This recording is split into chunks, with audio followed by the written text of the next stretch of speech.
I would like to call on Gaurav Basu from Acid Toad. Gaurav Basu is here and he's going to be doing this little panel. How are you doing, man? Yeah. I'm doing great, Luke. It's Yeah. great to be here at Comic-Con Delhi. What's up, everybody? Yeah. Woo! Few whoos, Woo! we like the few whoos. Okay, so speaking of the who's who, are you looking forward to the next panel? Absolutely, absolutely. I hope everyone else is excited as well. Yeah, why are you excited for it? Why do you think, Luke? I think the answer is obvious. Wow, we just played that improv game where it's just questions. Yeah, pretty much. Pretty much. All right then, without further ado, let's call on our first international guest from the UK, Doaly Singh!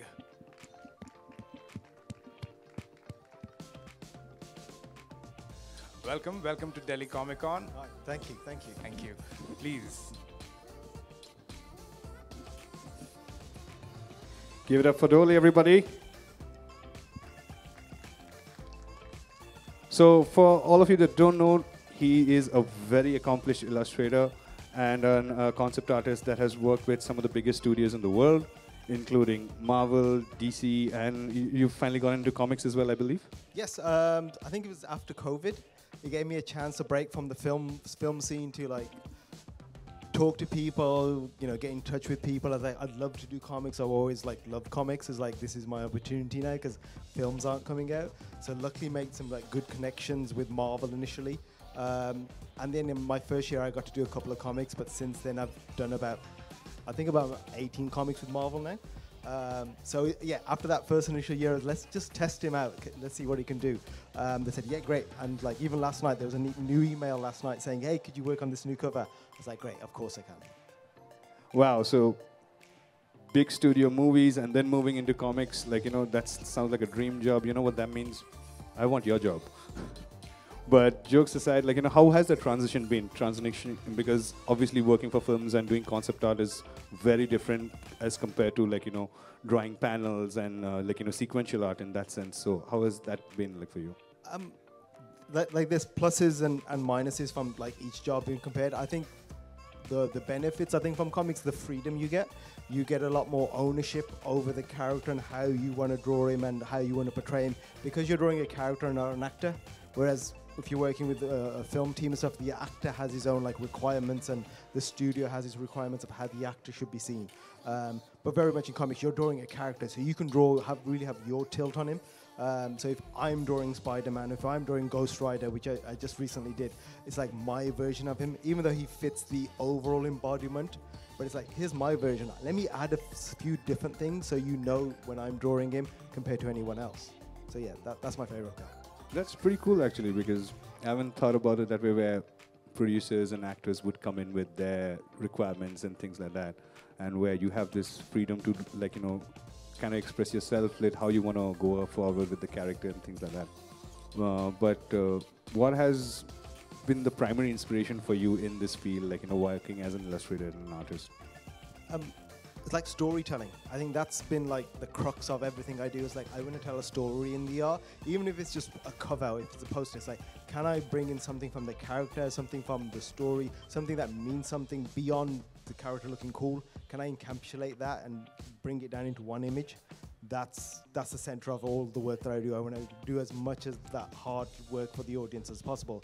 So when they see it sparks their imagination. And they're like, I remember that scene. I remember that journey I went through with that character. It's nice that you mentioned storytelling, because I think visual narratives are very important for illustrators.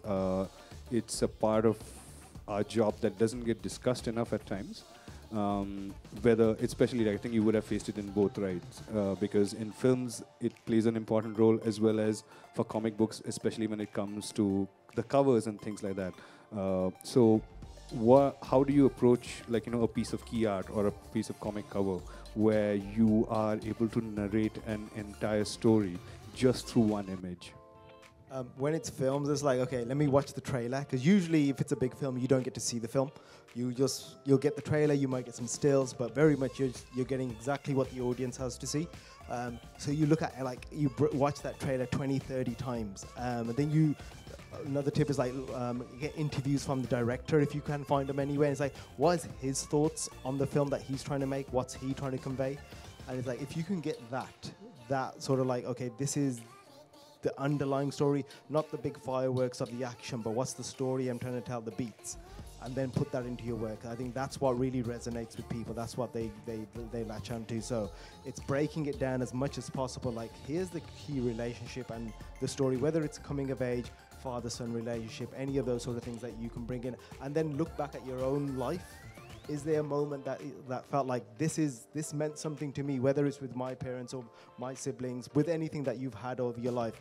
This is how I would deal with it, and this what means something. Put that into your work. And with comics, it's a little easier because then you can read everything that came before it. Where is this character now? What's recently happened to him? What's the most important thing? And then like, because I come from like a design background, from graphic design, can I find an interesting way of doubling up stuff and like, okay, let's bring some design aesthetic to it, and then let's bring it all together. Nice. And since you did speak about, like, especially from the film's part, some of your own personal experiences come into the art and the key art and that you're illustrating. Does the process feel more cathartic for you in that sense, because you can add a bit of personal touch to it? Yeah, there's definitely projects that mean a lot more to you. I think as you get older and you have more experiences, and now being a father as well, it's like having certain things, like I would normally see myself, okay, I'm Peter Parker and so forth, because you embody that within yourself. But then now becoming a father, it's like I can see from other angles as well what it is like to be the uncle, the aunt, the father of a child, and trying to protect them as much as you can in the world. So yeah, there's definitely pieces that hold a lot more special to me. I drew a piece, one of my early pieces was just a child playing with two action figures, and it was Batman and Superman.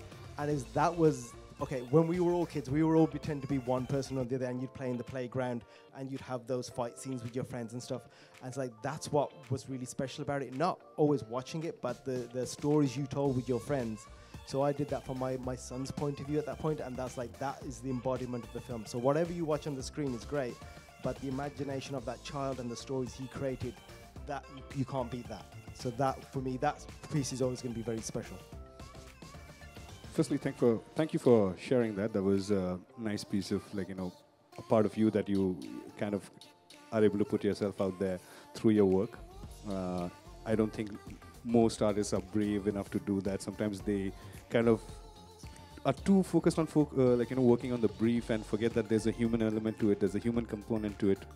And so, which brings me, since certain pieces obviously have where you've been able to add your personal touches, and you definitely will have certain personal favorite projects, right? So which in your career has been some of your most memorable and most, say your favorite projects so far? I think my first Marvel MCU project was Guardians of the Galaxy, which is going to be 10 years next year. So that's a big one, because that was my first time, in a sense, still having a day job and working on the weekends and stuff, and landing that first big gig, I think. So that means a lot to me, because like I did the work as fan art and I just shared it online, and then James Gunn reshared it and said he loved it, and then that became official art for the vinyl collector's edition.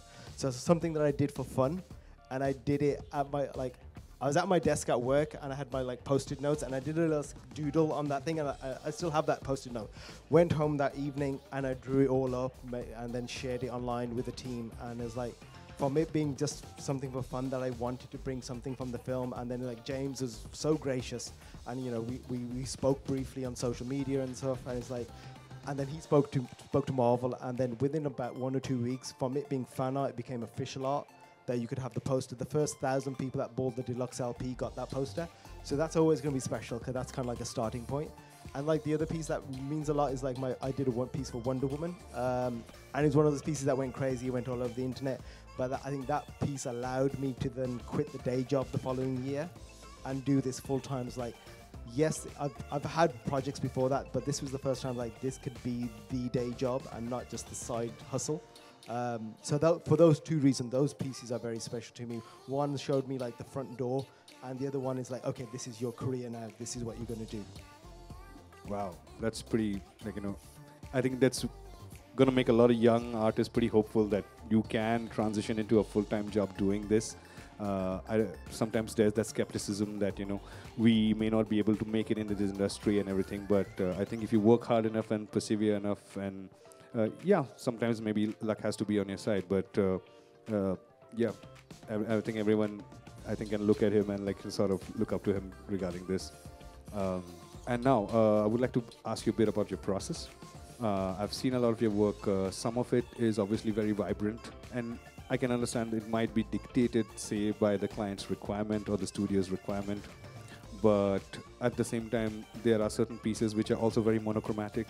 Like one of my favorite ones, which I saw of yours, was like, I'm a big Lord of the Rings fan, and I saw the one where you can see the One Ring and it's casting a shadow and it looks like the Tower of Barad-dûr. Like I was like, wow, that's such a cool concept. So when you're coming up with these sort of pieces, like how do you decide which pieces are going to be more vibrant, and where do you feel like no, this needs to be stripped down of color, and what sort of like visualization process do you like incorporate in order to come up with that final artwork? I think at the beginning there's always a rough idea where it might lead, but I don't concentrate too much on it. The main thing I think about is like composition, and then what's going to be on the page, because I draw everything in black and white first. I have like swatches of 6 colors which are from white to black and everything in between, and everything's drawn in those shades of black and white, so I don't have to worry about color and stuff. I just worry about composition and tone. Long as those things are correct, I'll know it'll work when we add color to it. So that's the first bit. But if I know I'm working with a very like exuberant superhero or something that's from a background, like when I'm working on Miss Marvel, I want to connect those South Asian sort of colors and so forth, so I know it'll be colorful. So I draw everything out, and then I pick and choose, I drop different colors and play them over, see what's working well together. I end up using a lot of yellow in my art, and it's always been like the brand color, but then that becomes like the basis. That's my white of my paper, and everything builds up onto that. But then on the reverse, like the more monochromatic stuff, it's like I don't need to sell this piece as hard, I think, or less is more. Like for Lord of the Rings, there's been some beautiful posters created, and they're always of the whole cast and everything and locations and everything else. Like for that, you need lots of colors and stuff to sell that. But if I want to do something the total opposite, just so I stand out and find my voice within 200, 300 Lord of the Rings posters, let's do something different. So it's always like, hey, if I'm going to do something, you can either have something that is great but looks like everyone else's, or doesn't stand out from the crowd. But if you're going to be the 200th poster for something, make sure yours is different. It's like finding your voice in your art. Why is yours different from anyone else's? Not better or worse, but just different. And then you'll be noticed, I think, for that, because your voice is very different, and then people hire you for your voice. I think we owe it to ourselves to celebrate our individuality. Would you say that? Yeah, it's like we're all so different, and like coming from being Indian and being very different in the industry, and like majority of the people are my peers and stuff are like from the West and so forth. There's not many brown people doing what we do, so it's like, why not make the most of that? Why try to be like everyone else and do what they're doing? It's like I've got such a rich heritage from my parents and my country, so it's like, let's put that on the map and show why my piece of art is going to be different from anyone else's. That's wonderful. And what has the journey as a South Asian person been like in that industry, where we do not have enough representation, especially in the concept art field and the comics field? Like, how has that journey been for you? It's been interesting more recent years. Like before, when I first started, it was like my name was there, Doaly, and then my logo was there. And for years, that's all that was there on social media. I didn't do that many speaking gigs, and when they were, I didn't share them that lot. So people didn't know who I was. Some people didn't know if I was male or female, and they definitely didn't know my origin or anything like that. So it's very easy to go under the radar, not purposely, but just I wanted the art to speak for itself. And just it's the art that you're after, not the person. And then over the years, it's changed a lot more. I've had opportunities to be face to face with people, and tell people, and it's been very rewarding, because it's like now I see a level of responsibility that I have for people that, okay, hey, here's someone that's done it, who's doing it, and he's like relatively making it in the field. It's like, so if anyone has those dreams, at least there's like someone's done it before me. I can at least tell someone, here's a path that someone's followed and they can get there. Because we all know the like traditional paths that there is, and they're great, you know, stability and everything was. But if you want to try something that's different and what our people generally don't do, at least people are there to say, hey, he's done it, he's made it. There's a chance for me. I think you're definitely on your way to becoming the poster child for all of us brown kids out there who want to take up art and, like, you know, tell our parents that, hey, you know, there is a way we can work with big industries and things like that. So thank you for being that person, firstly. And which brings me to one more thing, was another process-related question. Was I've noticed a lot of your work is obviously produced digitally, right? And so what sort of tools are you using, like, in order to, like, you know, create those wonderful pieces? Yeah, I've got like a Wacom. Well, now I've got like a Wacom Cintiq, so it's a big tablet, big like TV screen that I'm drawing. Yeah, I'm drawing directly on it, so it's the closest one-to-one to drawing on paper, I guess, for a digital artist. But when I started, I just had a very small A4 tablet or A5 tablet, which was like I was looking at the screen there and drawing here. So my first few years, all like official work was done on that. Then I upgraded to a bigger version of the same tablet, like an Intuos Pro. But yeah, same sort of thing. Looking at the screen there and drawing here, it's like you get used to it, but it's definitely not the natural way of drawing. And then after years and years, and it's like it was around the time I think Wonder Woman and everything else. Like, okay, let's invest. We've done a few jobs. We can afford the next level up. So I bought that, and I haven't looked back since. I think it's not that it makes it easier, but the process is so one-to-one. It's the most natural that I find, and my work just becomes quicker to do. In the sense, like, I'm looking directly at it, I'm not looking up, I'm not looking down. That makes my life a lot easier. But the process is generally like, if I have an idea, like, I'll sit, watch a trailer, I just have a notepad with me, or I'll have my phone with me, and I'll just make little notes, whether it's like text-based or even just little doodles. And that's like, okay, if that kind of works, can I make it work as a composition? Like, the idea is like, I want to portray this idea or this emotion is the thing. Is like, can I get it on paper so it also looks good at the same time? So that's the next bit. Then I'll do a pencil sketch. Okay, there's the composition, there's everything that needs to be on the page. That makes sense now. Okay, great. And then it's just a process of drawing each element separately on the same paper, but drawing it separately, making sure my layers are there. So if I can turn stuff off and on or swap out colors after it makes my life easier. And because I work for print as well, like screen printing, so everything is like in layers of color, how you print on top of each other. So that mindset is still here. Even if I'm doing something for digital, for comics, you never know if it's going to become a print years later. So you want to leave yourself the opportunity to do that as well. So that's generally the process. Starts off with notes and pencils and stuff, and then it moves on to digital. So that just translates directly on. But you're really right about the freedom that, you know, something like a Wacom Cintiq sort of brings. Like, you know, when you're any kind of tablet where you're directly drawing on the like, you know, screen itself, the flow state that you can reach where you're not looking at your screen like where the other tablets are where you're drawing, but your neural connections still have to sort of form, and you have to get used to looking straight and drawing. And it does obviously help in speed and all those things. And bringing that down to, like, you know, would you ever, and since you said some of your work also goes into print and everything, how much do you think traditional mediums help transitioning into, like, you know, digital sort of mediums? Because in my experience, it has helped tremendously, because I feel like I've developed processes which are a little more, like, you know, streamlined and straightforward. Have you experienced something similar, or do you feel like it's been a full-on digital experience for you? I think if you can get your basis in traditional art, pencil, paper, paint, whatever it may be, that's the best way to go, because it's easier going that way to digital than it is trying to learn the other way around. I think that one just learning that this is my pencil and how to control that pressure and everything of just something simple as a pencil, that will stay with you forever. And I think I've carried that on in my art, because there's a lot of texture in my pencil work and stuff, and that just coming from being natural drawer with pencil. And then whatever it is, experience it, play around with it, play with paints, understand how those mediums work, because a lot of times we're replicating those in digital. But if you don't have that, you can still do it. I'm sure you can do it, but it's just like, if you know the basis of how everything works, it's just gonna, you're leveling up in a sense, or your trajectory is going this way. To work your way back that way is a lot harder than it is going forwards. So don't feel like you have to be a digital artist. Just enjoy the process of creating art, and then it's just a tool like any other.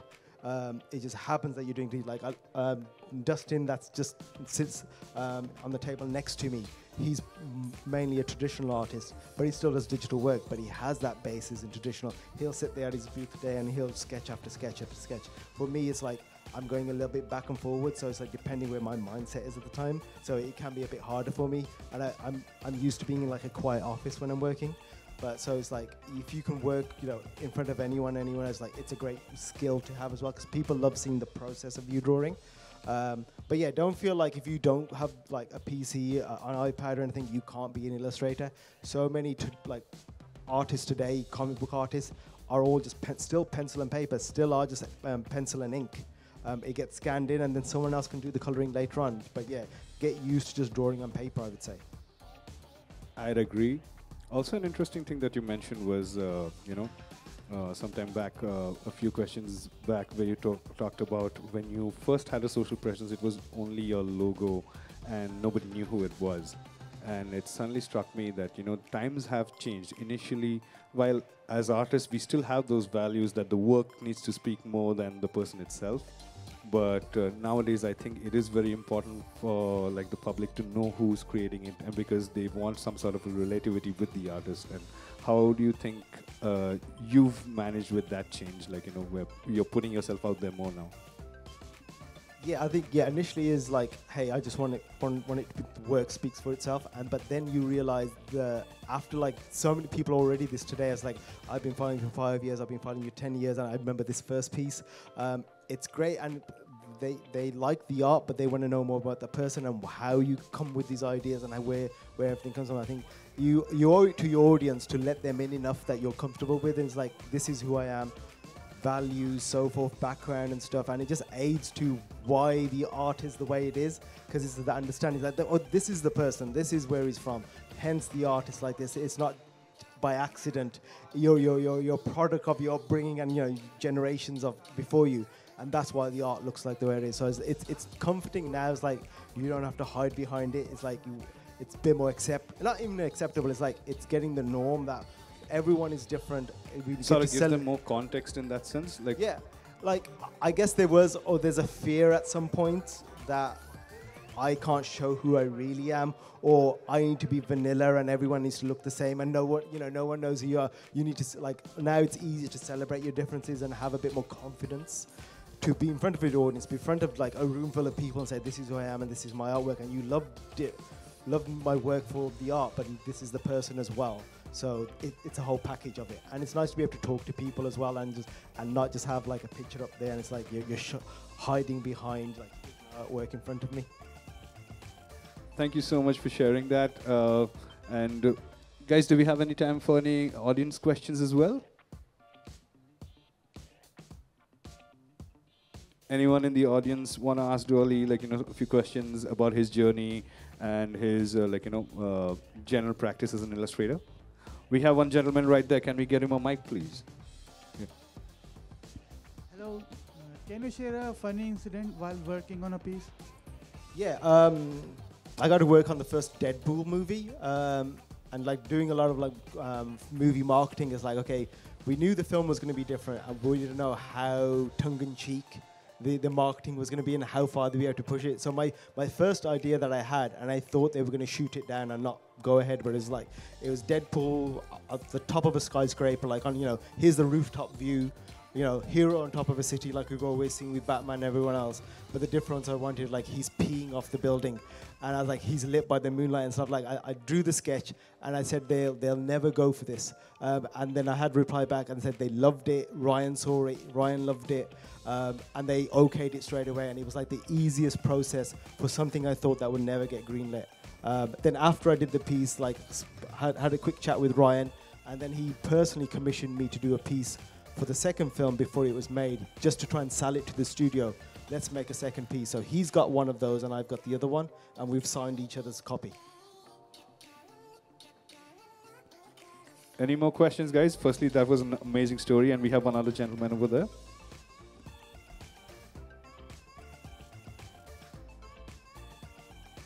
Who is your favorite artist? There is like so many, and it's like I will like run out of names, but I like. it changes from time to time, but definitely someone like Alex Ross.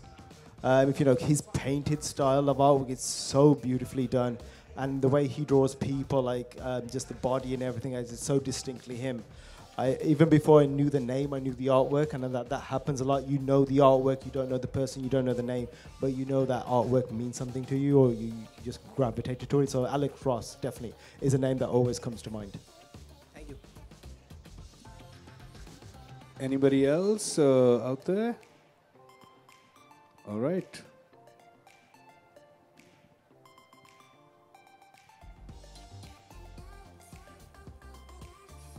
Anybody else? No? Okay. I guess we are almost here wrapping up. And firstly, thank you so much for coming down and sharing your experiences with us. I think it's been inspirational for all of us, including myself. Can we all give a huge round of applause for Doaly?